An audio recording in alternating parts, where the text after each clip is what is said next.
tardes a todas, todos y todos. Es un gusto, un honor y una felicidad recibir al ENAT a estas tres especialistas en un tema que es pertinente y necesario y que nos da muchísimo gusto poder abrir el espacio de la ENAT para hablar sobre esto.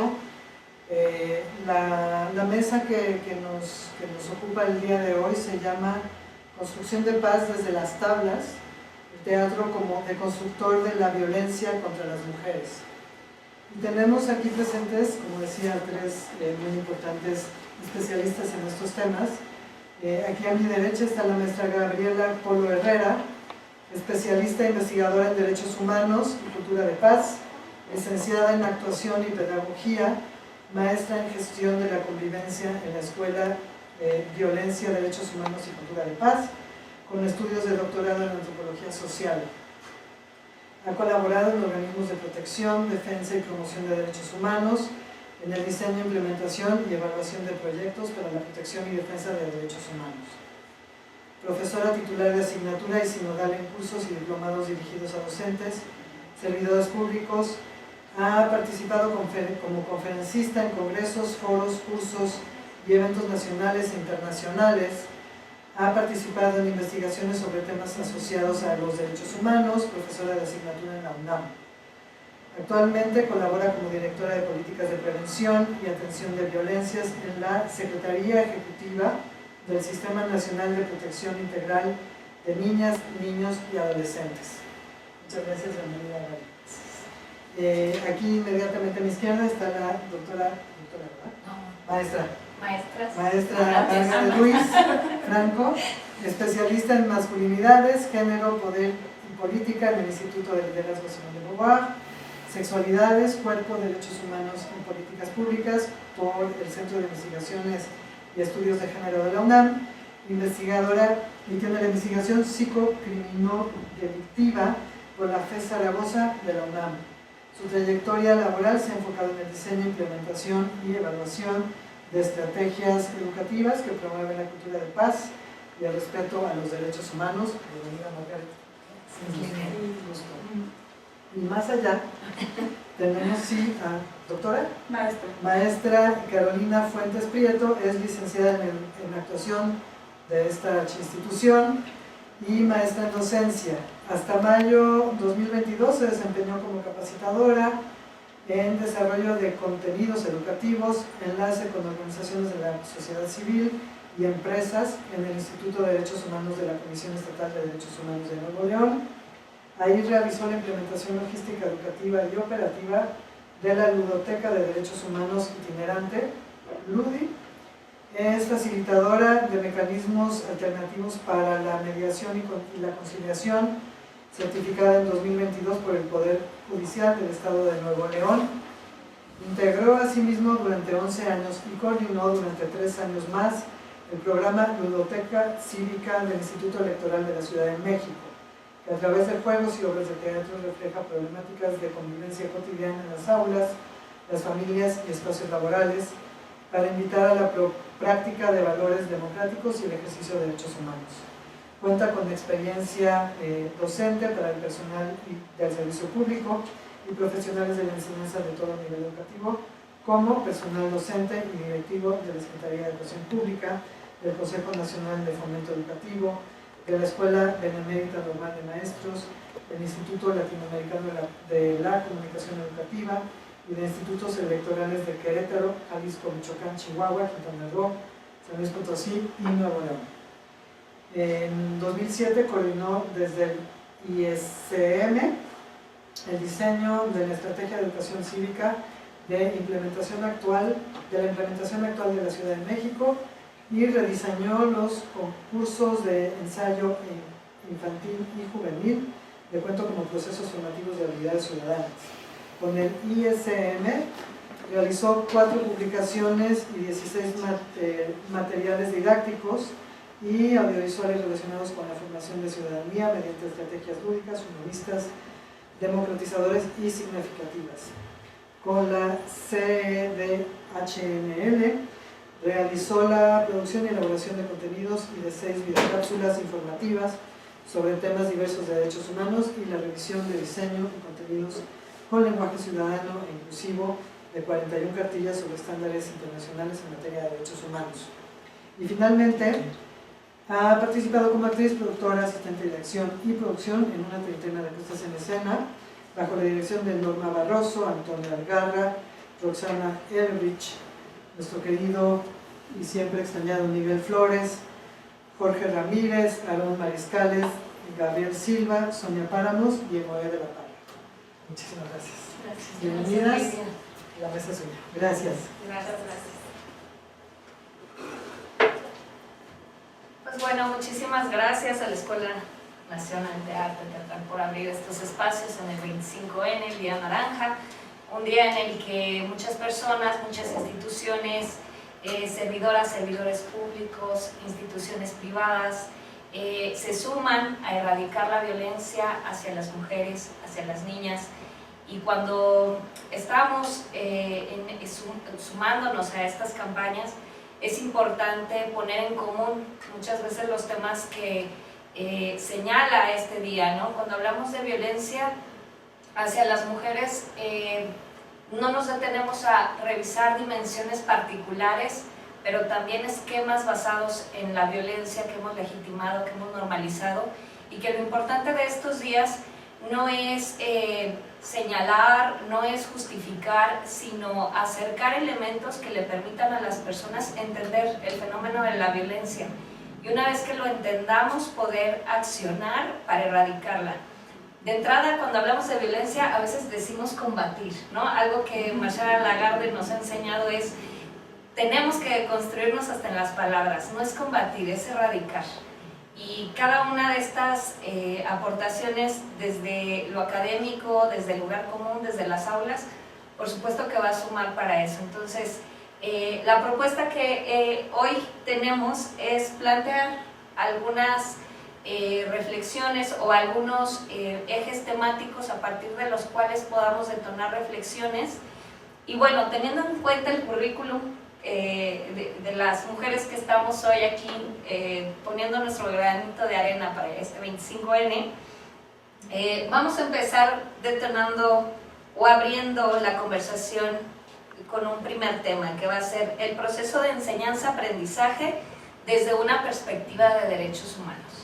Entonces le voy a dar la voz a Gaby para que empiece y nos diga cómo ¿consideras, Gaby, que se puede configurar una experiencia educativa con perspectiva de derechos humanos? Muchas gracias. Pues muy buenas tardes a todas y a todos, a quienes nos están escuchando por Facebook.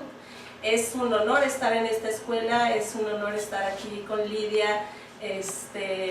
La verdad me siento muy honrada y la verdad muy feliz de estar aquí y compartir lo que yo he aprendido en este tramo de mi vida.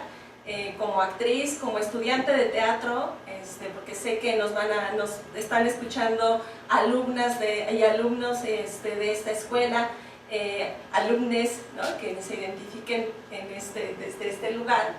Entonces, y bueno, como alumna de actuación, como actriz que soy, como en este proceso que he aprendido de la educación también, y pues también desde este lugar que ahora estoy colaborando, y por eso están las diapositivas y van a ver aquí el diseño institucional, que es la Secretaría Ejecutiva del Sistema Nacional de Protección Integral de Niñas, Niños y Adolescentes, y dirán, ¿qué tiene que ver esto con nosotras? ¿No? ¿Qué tiene que ver esta institución?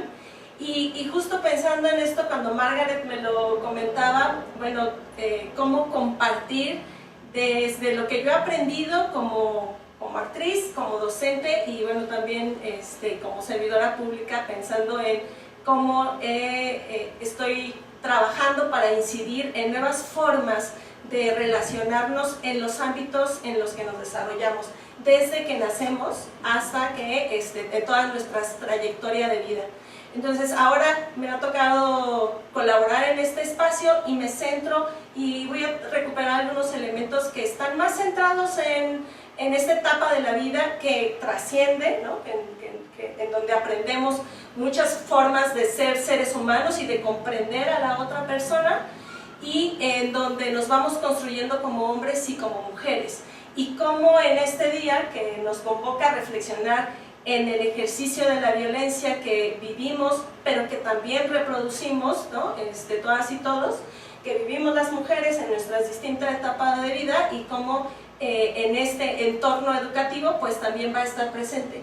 Y yo pienso que primero, recuperando el título que nos convoca, ¿no? De construir la paz desde las tablas, y desde las tablas pensándola como un espacio escénico de creación, pero también un espacio de aprendizaje, un espacio en donde aprendemos de quienes son nuestros docentes, de quienes estamos aprendiendo a hacer teatro, ¿no? Desde aquí, pero también aprendemos de nosotras mismas y de nosotros mismos cuando estamos allí en esa tabla. Entonces, cómo el espacio escénico no solamente es un espacio para proyectar para el otro, sino esencialmente es una creación individual y colectiva que se pone y se recrea las realidades sociales. Y eso, como el teatro como un crisol social, y también la escuela en este mismo sentido como crisol social, reproduce y recrea formas de relacionarnos. Entonces yo pienso que una forma de entrar no es preguntándonos sobre la violencia, sino que implica la construcción de paz desde este lugar. Y para ello tenemos que recuperar qué es paz, qué estamos entendiendo como paz. Y decía Margaret, no desde el lugar de la violencia, de qué sería la violencia, sino qué implica la construcción de paz. Y desde los teóricas que han estado trabajando sobre la construcción de paz, pues han estado elaborando y preguntándose ¿qué entendemos? Y la paz, desde esta perspectiva de educación para la paz, no es una cuestión sin violencia, en donde no sucede nada, en donde parecía que todos estamos tranquilos, sino lo conciben, y la propuesta conceptual y marco conceptual desde el cual está esta propuesta es como un proceso. Eso es una primera palabra a resaltar, ¿no? Es proceso, es decir, que no es algo a lo que llegamos, sino que es algo en el que estamos en constante construcción. Y un elemento clave también es que busca la justicia. Entonces eso no es la quietud, no es el estar en la pasividad, sino es una búsqueda constante de justicia a partir de afrontar, no de combatir o de enfrentar al otro, sino afrontar aquello que nos está distanciando como seres humanos, ¿no? Entonces estos son elementos que buscan poner a la mesa este marco conceptual para podernos de ahí partir, ¿no? Como partir de este concepto para empezar a construir. Y entonces eso implica, una vez que hablamos sobre esta construcción de justicia, hay dos elementos claves que desde mi perspectiva hay que visibilizar y poner a la mesa: el ejercicio de poder y la construcción de género, porque son dos cruces que están permanentemente y que nos han cruzado para construir nuestra subjetividad. ¿Cómo he aprendido el ejercicio de poder? Y por eso lo refiero desde el lugar en el que yo ahora me desarrollo profesionalmente, porque lo aprendemos desde que somos en las primeras etapas de nuestra vida. ¿Cómo ejerzo mi poder? Lo veo con mi hermana, mi hermano, con mi madre, mi padre, y con todas las personas que empiezan a ser parte de mi ecosistema desde el cual voy aprendiendo. Entonces, el poder, según algunos teóricos, entre ellos Michel Foucault, pues habla que el poder es consustancial a los seres humanos. Está allí y lo construimos en la relación con la otredad, con la otra, con el otro. Y lo voy construyendo y va a variar, no significa que tengo el mismo construcción, relación de poder con mis hermanos, refiero otra vez al ecosistema familiar, pero también a la cuestión de la escuela y en la comunidad. Entonces, eso es un elemento fundamental. Nunca dejo de tener poder. Puede ser que lo ejerza de distinta forma en alguna circunstancia, pero ahí lo estoy construyendo. Y cómo lo ejerzo con, sobre o para el otro va a ser la diferencia. Entonces, a partir de esto, en donde pensamos e identificamos que el poder entonces está en todas partes, no es un lugar al que llegamos, no es un objeto que traemos, sino es la relación que establezco con el otro, tenemos que identificar que este ejercicio de poder están también cruzados con la construcción de género que socialmente hemos construido y delimitado. Entonces, si socialmente hemos construido esta relación basada en una construcción dada mayoritariamente hacia lo que ahora identificamos como patriarcado, ¿no? Utilizando como sistema de creencias y de valores en donde se coloca lo masculino como a donde hay que llegar o donde se ejerce, pues entonces vamos a identificar que nuestras relaciones de poder, cuando están construidas bajo estas heteronormativas, ¿no? Pues entonces están delimitadas en ese sentido. Y ejerzo el poder y me relaciono con la otra a partir de ello.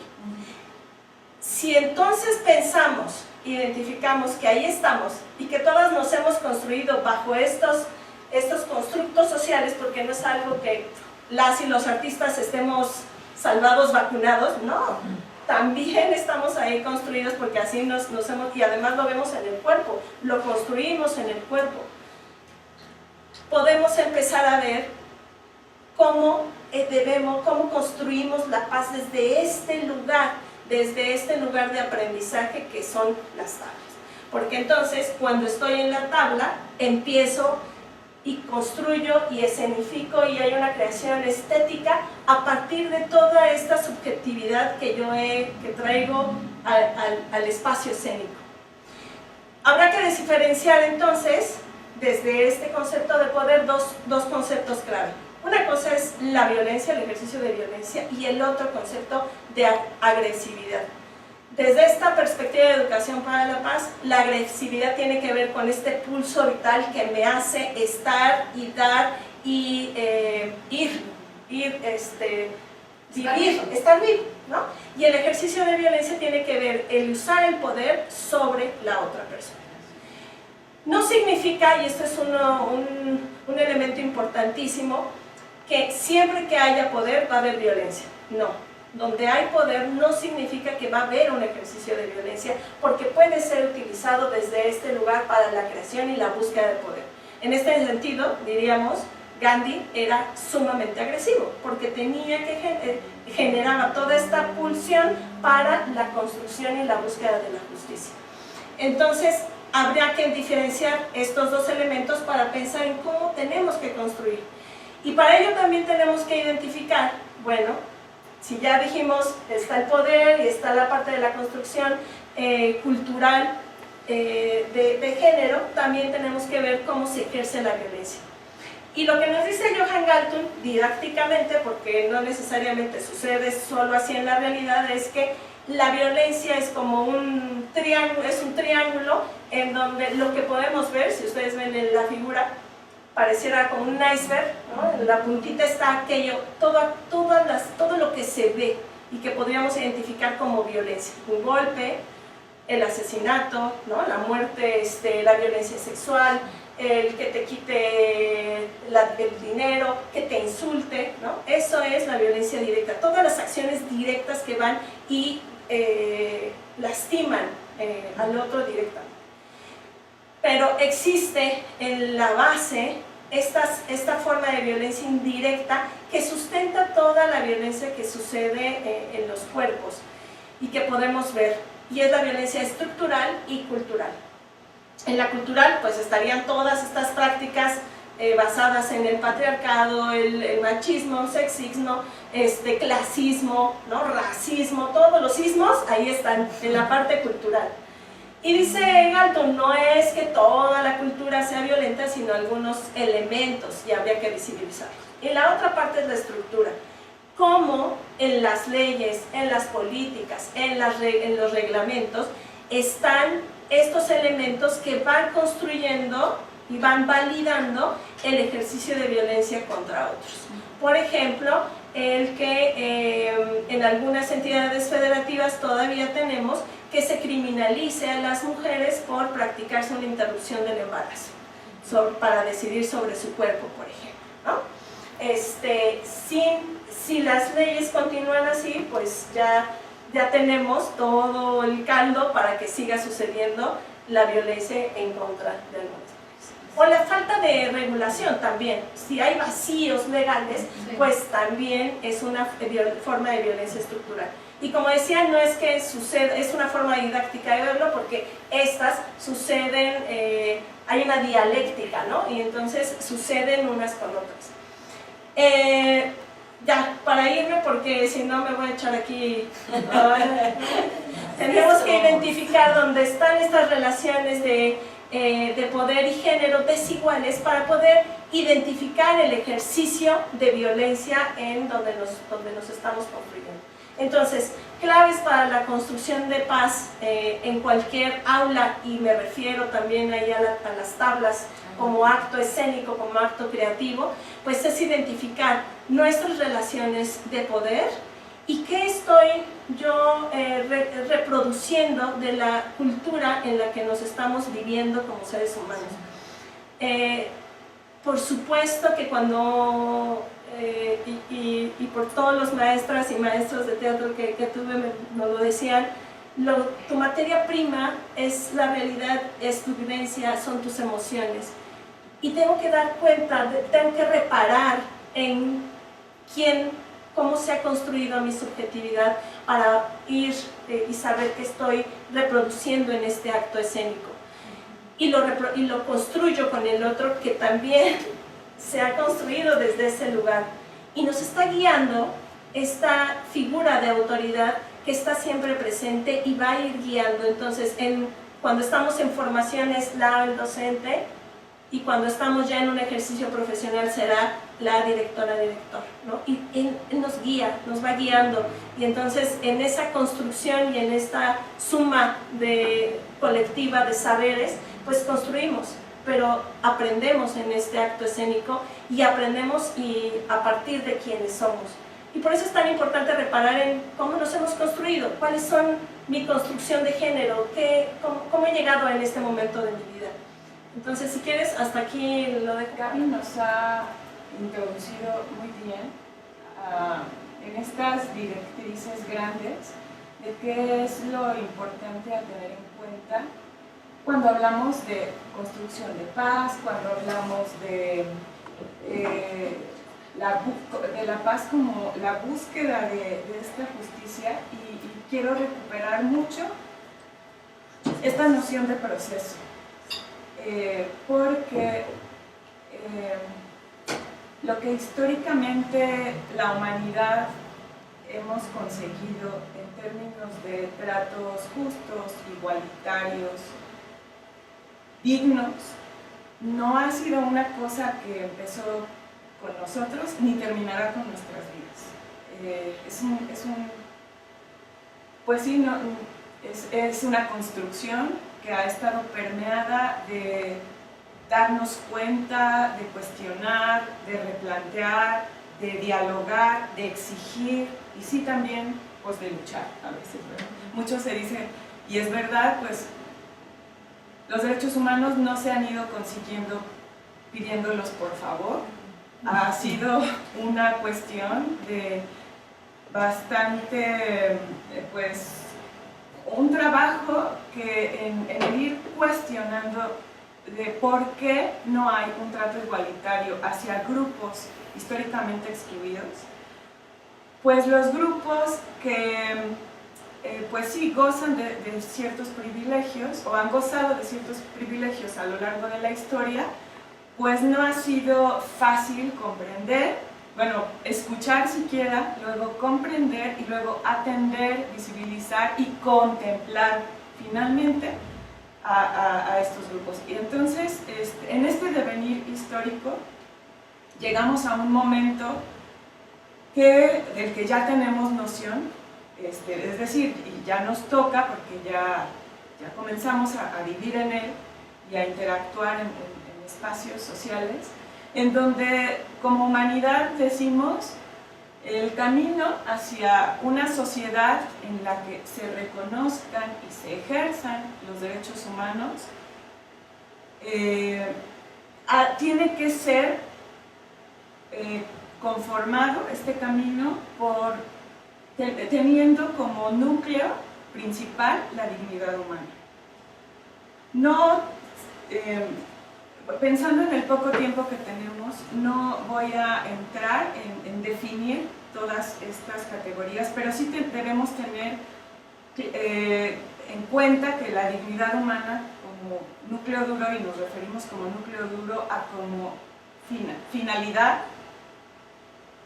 como causa y como como objetivo último de los derechos humanos en esta construcción de paz, pero en esta entendida como la coexistencia en términos no violentos, igualitarios, de todo lo que nos constituye como seres humanos en todos los ámbitos que nos desenvolvemos. Ese sí tiene que ser el fin último de este camino. Este camino pues también se apoya para lograr esta dignidad humana de preceptos democráticos. ¿A qué nos referimos? Sí como una forma de gobierno, tal vez, sí como una forma de organización social, pero, como una forma de elegir a gobernantes, pero más allá de eso es la democracia como una forma de vida. ¿Y qué es una forma de vida en democracia? Pues esta en la que las personas nos relacionamos, como decía Gaby, en todos los ámbitos de nuestra existencia, es decir, con nosotras mismas, en la familia, en la comunidad, en la escuela, en las instituciones. Nos vamos a relacionar a partir de valores democráticos, como respeto, tolerancia, justicia, diversidad, inclusión, participación, responsabilidad, muy conscientes de nuestra capacidad de elegir, dialogantes. Entonces, esta forma de convivir lo que hace es un sistema de relaciones, ojo, de relaciones, no un sistema interinstitucional, es un sistema de relaciones que permiten este ejercicio de derechos humanos. Y bueno, con todo esto se favorece también, o hay que tener en cuenta, que pues todo lo que tiene que ver con el desarrollo como seres humanos a lo largo de todas las etapas de nuestro paso por la vida, desde antes de nacer hasta pues todas las etapas, niñez, adolescencias, juventudes, adultez mayor, vejez, todo lo que implica nuestra etapa, nuestro paso por la vida, estemos en posibilidad de desarrollar al máximo esas dimensiones que nos constituyen como seres humanos, es decir, lo emocional, lo mental, lo material, lo psicológico, pues todo aquello que permite que estemos en un equilibrio con nosotras mismas y con nuestro entorno, incluyendo la convivencia entre seres humanos. ¿Me ayudas, Gaby? Sí. Pues este gran ideal de ser humano y de sociedad, lo que ha hecho es que, bueno, ya desde muchos ayeres también nos pusimos de acuerdo, pues, como humanidad, en que hay pues un gran desafío en todo lo relacionado con lo educativo, porque todo lo que habíamos conocido hasta entonces en términos de educación tradicionalista, vertical, autoritaria, donde este poder desde donde estas relaciones se tejían desde un poder no como autoridad sino como autoritarismos, donde se usaban para seguir perpetrando estas asimetrías y desigualdades en las relaciones de todos los días y de todos los ámbitos. Entonces, el primer desafío era esto, empezar a conocer en qué consistía y todo aquello que íbamos a necesitar para disolver estas asimetrías. Por otra parte, tendríamos que aprender a actuar con determinación, es decir, sí, esos conocimientos tenemos que traducirlos en maneras de hacer, literalmente, ya en concreto, ok, dialogante, tolerante, incluyente, ¿cómo es eso en mi vida práctica de todos los días con todas mis relaciones? Y bueno, el gran reto también de aprender a vivir juntas, juntos, juntes, porque bueno, no se vislumbraba así, pero sí decíamos, necesitamos aprender a vivir, a convivir, a partir de estos preceptos de ideal de ser humano y de sociedad. Y pues todo eso daría como una gran motivación, lo que les decía, la dignidad humana, ¿no? Si me ayudas con lo que sigue, esto no es una cosa que, porque nos la propusimos en 1991, dada, ¿no? Y ahora ya lo hayamos conseguido, es una cosa que tenemos que vislumbrar como un proceso del que somos parte desde que nacemos hasta el último de nuestros días. Y bueno, así ha venido toda una revolución de todos los planes y programas en el mundo y claro que también en México, los programas educativos, desde el preescolar hasta el posgrado, y pues la educación artística no ha escapado a eso. Pero también desde toda una transformación en términos de lo jurídico, en México, pues de toda la transformación del sistema penal acusatorio del 2011, con todo lo que implica mirar, dejar de mirar únicamente perpetradores y víctimas, sino mirar a las propias personas tradicionalmente vistas como perpetradoras, parte de un proceso de aprendizaje y de reaprendizaje. Entonces, toda este gran movimiento, del que somos parte, ha hecho pues que también ya esté desde el artículo 1 de la Constitución hasta todas aquellas normativas de donde el Estado es responsable y el Estado visto desde sus sistemas políticos, educativos, sistemas de salud. Me parece que, aunque hay todavía mucho por hacer, como Gaby lo mencionaba, en el ámbito jurídico, porque hay vacíos, porque falta homologar reglamentos municipales, hay mucho por hacer ahí. Donde hay todo que hacer es en la vivencia de estos derechos. Aquí me gusta quiero compartirles que la presentación de la Escuela Nacional de Arte Teatral desde una página que es gelimba.gov, que nos refiere a esta responsabilidad del Estado de proteger, garantizar, promover derechos humanos. Pues ya se ve aquí perfectamente que en la presentación de la Escuela Nacional de Arte Teatral, pues ya está inscrito, ya se han llegado los tiempos en los que se presenta la escuela como un espacio donde desde las licenciaturas de actuación y de escenografía se concibe el teatro como una manifestación artística que requiere de una amplia preparación para quienes se dedican a su estudio o práctica profesional. Y los alumnos de la ENART reciben una formación en la que se integran conocimientos de diversa índole.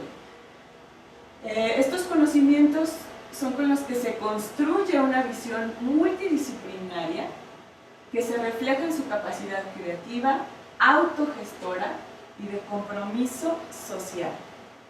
Estas palabras, capacidad creativa, autogestora y de compromiso social, que además se ponga de manifiesto en la práctica profesional, pues nos tiene que, entre toda la tira de materias que tiene que ver con lo artístico y con el desarrollo de habilidades para desempeñarnos como profesionales de la escena, tiene que incorporar, sobre todo por aquello del compromiso social y de la autogestión, contenidos en materia de derechos humanos, ¿no? Entonces, ya está puesto allí. Habrá que revisar si en la propia currícula se traduce esto, si hay efectivamente alguna materia que tenga que ver con contenidos éticos relacionados con los derechos humanos, pero no hay que, lo que sí quiero decir es que no hay que poner entristecer si acaso no los hubiera. ¿Por qué? Porque que esté aquí puesto es un logro de la humanidad, pero es un logro de todas las generaciones de artistas que han precedido nuestro hoy. Entonces, esto es un gran logro. ¿Qué nos toca? Nos toca tejer desde ahí, nos toca tejer a docentes, nos toca tejer a todo el cuerpo directivo, administrativo, nos toca tejer a estudiantes y con apoyo de instituciones, del compromiso y de la responsabilidad de toda la comunidad. Entonces, para eso estamos aquí, así que es parte de la respuesta a la pregunta que hacías, Margarita. Ok, pues justo sumando las dos aportaciones, la de Gaby y la de Caro, es que invito a la reflexión a quienes nos escuchan, de revisar desde esta perspectiva. Nos toca a todas, a todos y a todes, los que somos parte de una comunidad educativa. Si de pronto nos recargamos en pensar que quien tiene más poder tiene más responsabilidad, digamos que en cuestión de atribuciones es así. Quien tiene un cargo, quien es una extensión del Estado, por supuesto que tiene más responsabilidad. Sin embargo, no tiene toda la posibilidad de acción. Y eso también es abrazar la agencia que tenemos como alumnas, como alumnos, como parte fundamental de toda una comunidad educativa. Es que si no nos sentimos parte de una comunidad, difícilmente vamos a poder abrazar esa capacidad de elegir que tenemos y esa agencia. De pronto cuando decimos las alumnas o los alumnos no saben, hay que decirles, hay que instruirlos, hay una visión paternalista y también hay una negación de que esas personas pueden incidir en su realidad y en la toma de decisiones. Cuando hablamos de esta perspectiva de derechos humanos, cómo puede ser una herramienta en un ambiente educativo, lo que hay que empezar a limpiar de esos lentes no solamente es el tema de dignidad humana, no solamente es los lugares o las posiciones de poder que jugamos en ese entorno, también es revisar cómo hemos romantizado, incluso añorado. Todavía escucho a personas diciendo, es que antes los maestros llegaban, te decían, y éramos excelentes alumnos. Hay una añoranza por la violencia de decir tantas cosas que nos ha dado cuando decimos, imagínense si estas personas somos, o estas personas, o estos grandes actores, esas grandes actrices existen porque creemos que hubo un método duro del otro lado. ¿Qué hubiera sido con un método más humano? ¿No? Más humanizado, no estaríamos tan rotas como a veces nos ha costado la experiencia educativa. Las personas que antes de que los derechos humanos, antes del 2011, del 2008, que aparecieran traducidos en convenciones, en la Constitución, los derechos de las infancias, los derechos de las mujeres, qué sé yo. Antes de eso pareciera que estábamos dispuestas a ocupar un lugar, ¿no? Pensemos en las escuelas y pensemos en particular en las escuelas encargadas de formar a las personas en una disciplina artística, que creo que son uno de los espacios en donde más se ha justificado la violencia, sin darnos cuenta que las actrices, los actores, pero cualquier persona formada en una disciplina artística, lo que pone al servicio son emociones, es el cuerpo, es la vulnerabilidad. Y ahí habría que tomar un distanciamiento y hacer un zoom muy particular, porque si bien es cierto esto de romantizar la violencia, lo he visto en primarias, secundarias, universidades, En las familias. en las familias. Yo tuve muchas compañeras en la carrera que decían, hay que ir con el maestro más duro porque ese te saca lo mejor, te lleva al límite, ¿no? Cuando te cierra la puerta en la cara, cuando no te deja entrar, cuando te intimida, o sea, te grita, ¿no? Creo que es algo que culturalmente tenemos que empezar a cuestionar, si de verdad ha funcionado esa forma de relacionarnos o eso que hemos reconocido o aprendido a reconocer como una pedagogía, y también revisar cuáles son estos retos en la formación artística, tomando en cuenta las particularidades, porque es que tampoco se trata de renunciar a una formación basada en disciplina. La disciplina no es violencia, ¿no?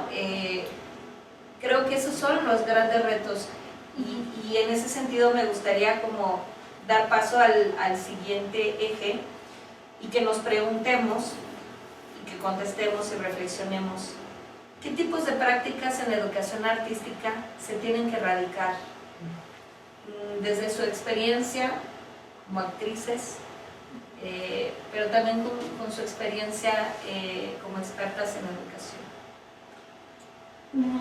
Ahora que ambas hablaban como, sí refiriendo mucho en tiempos, ¿no? En años, ¿no? Como, ¿qué tanto ya hablamos ahora de derechos humanos? ¿Qué tanto se habla en las familias, en las sociedades de derechos humanos? Y pareciera que hay demasiados derechos humanos, ¿no? Así como de ya estamos hartos de los derechos y también en la experiencia con docentes, por ejemplo, así de Gaby, pero ahora ya no les podemos ni pegar. O sea, no es que nunca debiste hacerlo, pero pensaba en lo que dice un autor que se llama Nazario González, que dice, el texto es los derechos humanos en la historia, y él habla que los derechos humanos es algo que es eso que no sabía que era, pero que siempre se buscó. Y tiene que ver con la dignidad que ahora Caro nos decía, ¿no? Con ese núcleo que era la búsqueda de la dignidad. Y cuando estaba pensando en el día de hoy de venir y charlar sobre esto, pues no pensaba más que en Antígona. O sea, estamos hablando de Sófocles. O sea, Antígona fue y buscó el cuerpo de su hermano para poderle hacer un duelo. Y entonces, estás hablando, cuando estamos en un contexto en México de una cantidad de desaparecidos y de necesitar encontrar a nuestras personas que no tenemos. Y es una violación de derechos humanos, ahora la concebimos como una violación de derechos continuada. No hay un cierre hasta que las personas no recuperen a sus muertos. Y Antígona es eso. Y entonces, bueno, y además pensé por supuesto en Antígona en Nueva York, en esta puesta maravillosa de Ludwig, ¿no? Y veía ahí a Luisa Huertas, una actuación maravillosa que nos traía, que nos trajo, ¿no? Esta desesperación por encontrar el cuerpo. Sí, eso fue hace más de 20 años, perdón. Entonces, y lo estamos viviendo ahora. Eso quiere decir que el teatro, vean, cómo nos trae y ha traído en los textos dramáticos y en las puestas en escena, recupera y ha puesto a la luz esta búsqueda por la dignidad humana. Entonces, cuando hablo de recuperar en la escena identificar la apuesta ética que existe como un acto político, porque eso es, la educación es un acto político que no puede ser neutral, no es neutral. Siempre hay una postura política cuando estoy frente a un grupo y frente a un espectador. Y debo ser consciente de ello. Si yo no soy consciente de ello, de cuál es mi postura política cuando estoy dando clases, cuando estoy frente a un grupo de personas, ya sea capacitando, ya sea siendo narrador de historias, ya sea frente a un público escenificando algo, debo ser consciente de mi postura política y de lo que estoy en este lugar, en esta creación estética, en esta recreación, está diciéndole al otro. Y qué estamos construyendo con el otro, con el público que está allí. Y esa es la maravilla del teatro, es esa, ¿no? Que construyo algo con el otro que está aquí en este momento y que nos trasciende. Y yo solamente recuperar, porque sí me parece que en este día es importante decirlo, que la violencia tiene también un elemento de género que hay que recuperar. Si bien hemos estado hablando como de el ejercicio de violencia, identificar qué es y qué es violencia en este ya mar de relaciones y cómo podemos entender, y que pareciera ser que ya hablamos de derechos humanos, pero los datos nos dicen otras cosas, que es un momento en el que sí hay un montón de instrumentos internacionales y nacionales que nos están protegiendo, pero resulta que estamos viviendo un contexto de violencia de lo más cruento. Yo les decía, yo trabajo mucho más en el ámbito ahora de niñas, niños y adolescentes, y los datos estadísticos que ahora les voy a mostrar están referidos a la violencia que viven, pero que es continuada, ¿no? Cuando uno la ve continuada en la vida, sobre todo en las mujeres, se puede observar. Si ustedes ven, en estos lugares en donde viven violencia niñas, niños y adolescentes, están los entornos en los que se desarrollan. Ustedes van a ver ahí que la violencia psicológica y la sexual es una forma de violencia que está en todos los entornos, y desafortunadamente es la violencia sexual una de las formas de violencia que se vive en todas las etapas de la vida. Y esto es mucho más posible cuando estamos hablando de mujeres y cuando además desde un enfoque interseccional vamos viendo estas otras categorías que nos van cruzando. Cuando es una mujer, una adolescente con discapacidad, tiene 3 veces más probabilidades de vivir violencia sexual. Cuando es una mujer indígena, las probabilidades aún suben más por esta construcción, esta violencia cultural de la que hemos estado hablando. Entonces, claro, cuando uno va identificando eso, nos hace sentido estos datos, ¿no? Que por ejemplo, de enero a agosto del 2022, todavía se están procesando los datos de este año, pero quienes, las niñas, niños y adolescentes que recibieron atención médica por lesiones de violencia física, el 53.2 fueron mujeres. Fueron niñas y adolescentes mujeres. Respecto a las lesiones por violencia sexual, estoy hablando de las lesiones que se atendieron, no necesariamente todas las que ocurrieron, porque no todas llegan al servicio de salud para poder recuperar los datos.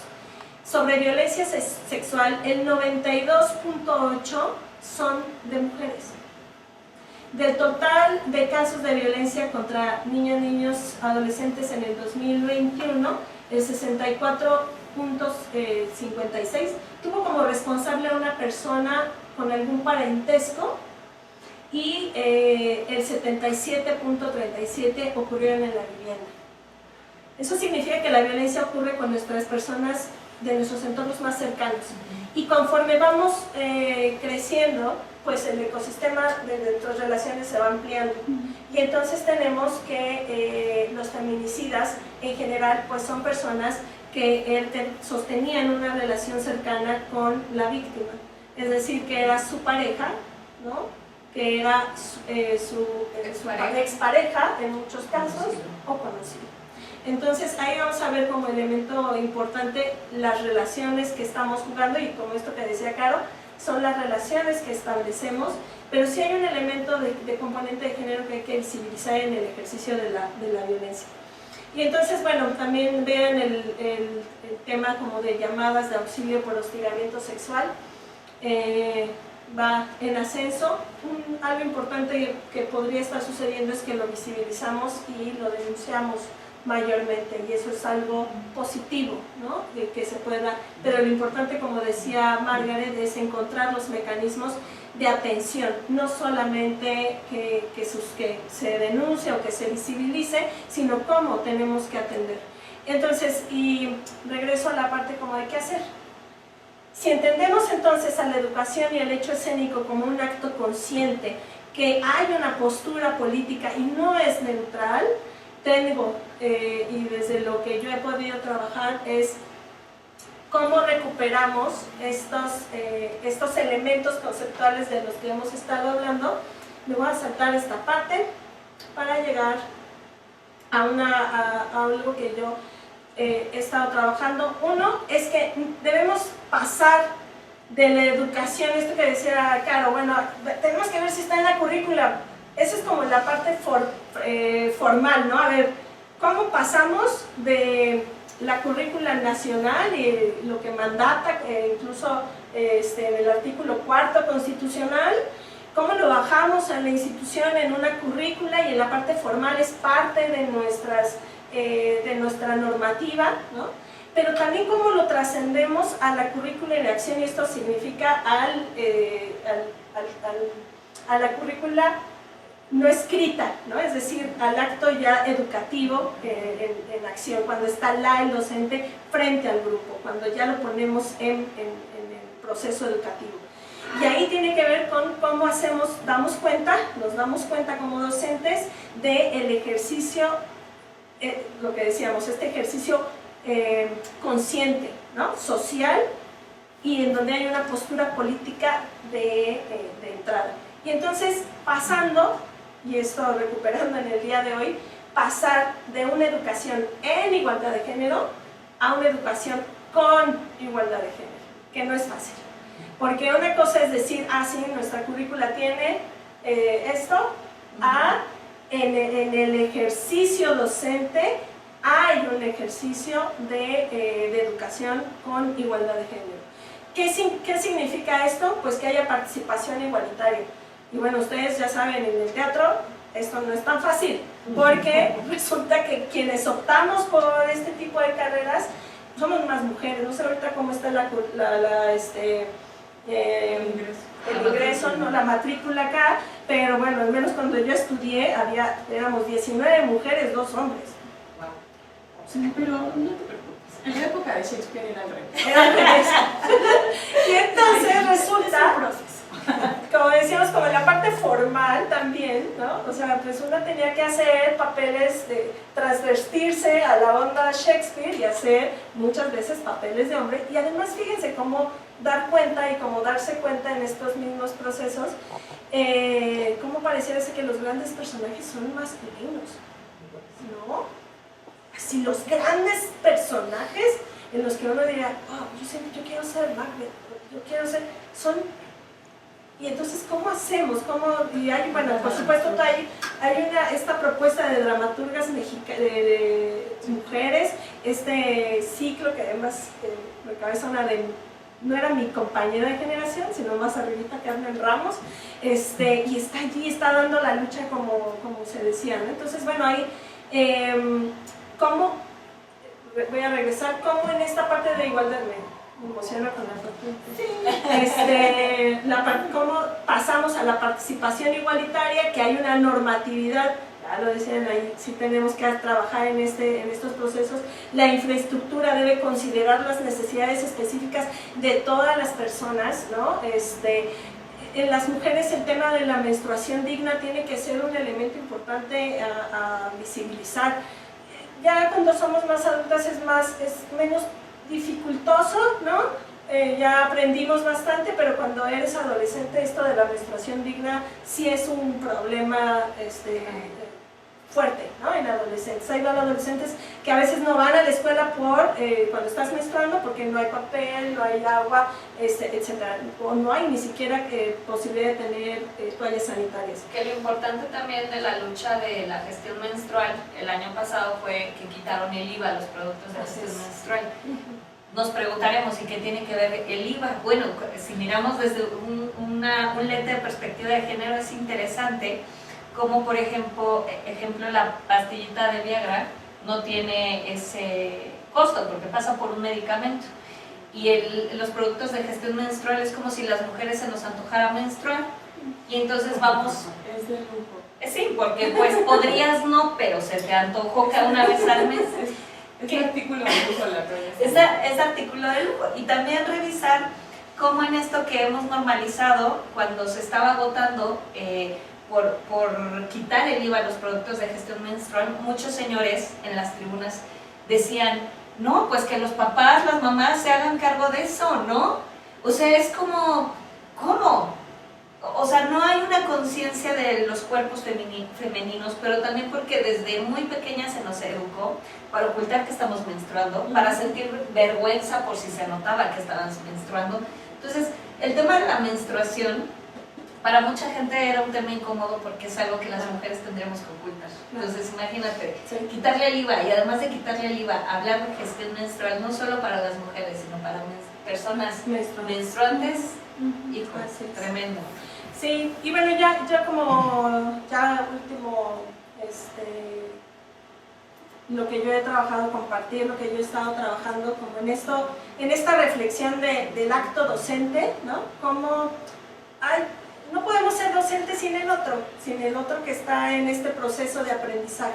Y entonces, recuperando toda esta cuestión de identificar quién soy, de descolocarme de este lugar de supuesto poder para construir con el otro, no es fácil.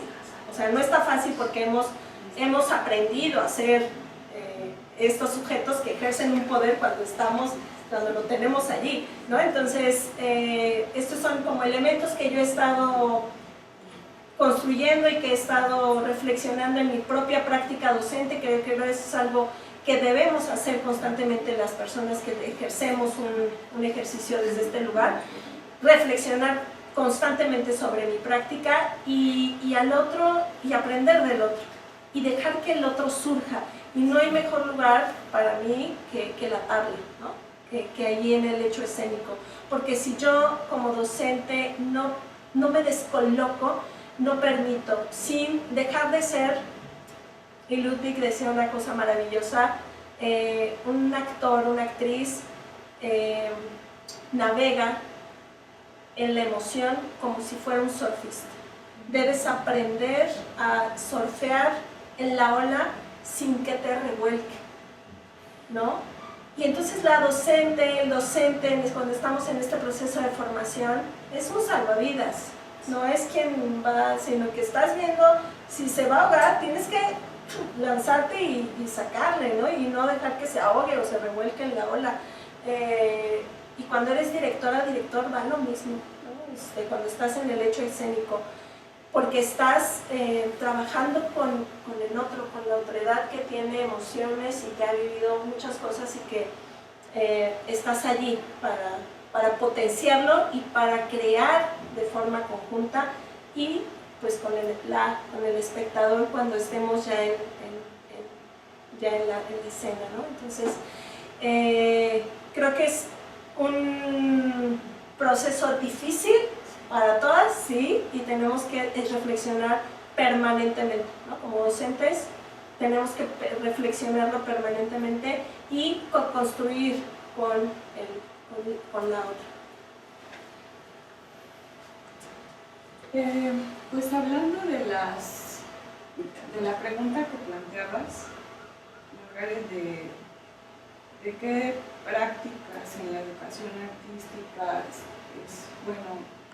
sería bueno cuestionar, trabajar en aras de buscar su erradicación, ¿no? ¿Qué tipo de violencias son las más comunes en esta formación de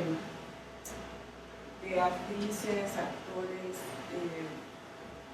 en general de profesionales sobre la escena. Bueno, en general yo creo que habría que hacer, si no es que ya existe, investigación de educación artística, es justo estos planteamientos, porque necesitamos observar primero para poder reconocer y luego transformar esas realidades. Pero justamente, ¿me ayudas con la anterior? Gracias, Gaby. Esto es lo que nos preguntamos. ¿Cómo es que, pasando por normativas internacionales en materia de derechos humanos, nacionales, estatales, municipales, porque hay mucho que homologar en municipales, pero que eso atraviesa la normativa de instituciones educativas, políticas, económicas, de salud, impartición de justicia, etc. Y pues cómo la educación artística, al menos desde instituciones que la proveen, instituciones del Estado que la proveen,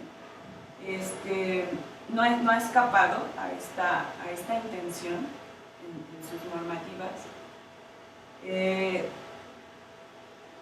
Y cómo hay que, recordemos que justo incorporar a la currícula formal un contenido ético, un contenido de formación de ciudadanía, un contenido de formación de derechos humanos y de educación para la paz, no significa solamente la revisión acrítica y memorística o lejana de los contenidos, significa un compromiso que tiene que ver con un enfoque educativo. Tiene que ver, cuando se habla de enfoque educativo, con qué tipo de experiencias van a vivir los sujetos educativos. Y con sujetos educativos no nos referimos únicamente a estudiantes ni a docentes, nos referimos a toda la comunidad. Y estos contenidos, por eso se llaman transversales. O tienen entre sus características ser transversales. ¿Qué significa? Que también los vamos a estar experimentando en todas las otras materias que conforman la currícula. Si estamos viendo historia del teatro 1, 2 y 3, ¿qué significa?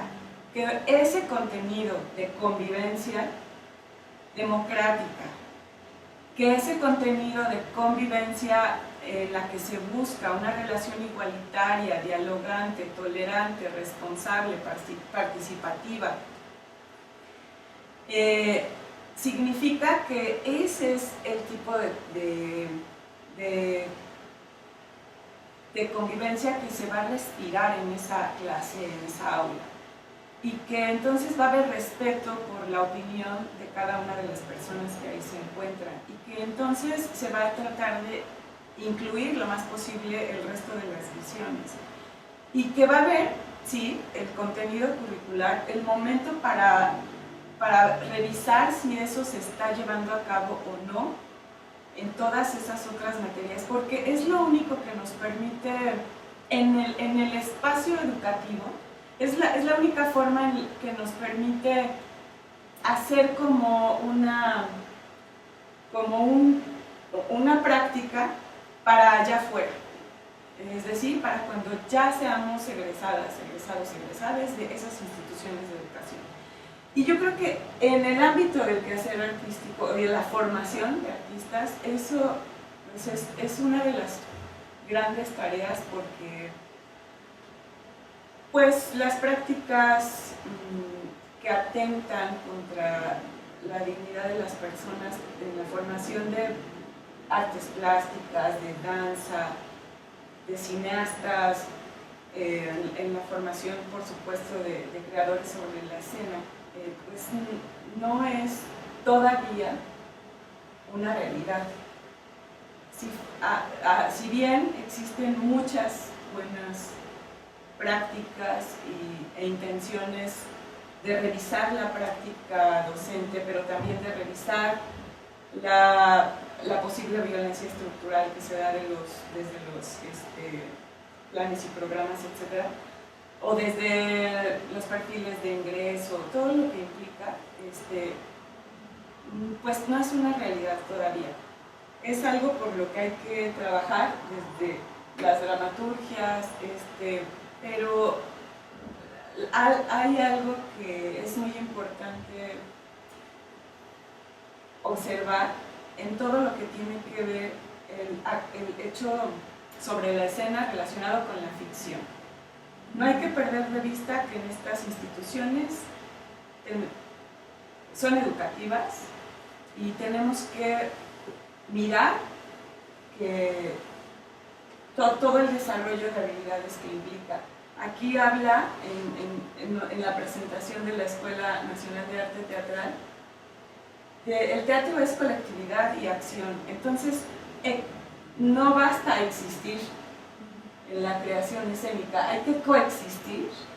Entonces hay que poner reglas de coexistencia, convivencia, y desde la formación en el aula debe estarse practicando esta coexistencia pacífica, igualitaria, incluyente, tolerante, dialogante, todos los días y en todas las materias.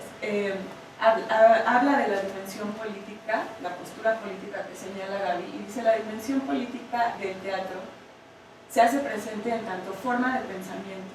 Todo lo que pensamos tiene que ver con lo que sentimos, con lo que decimos y con lo que hacemos.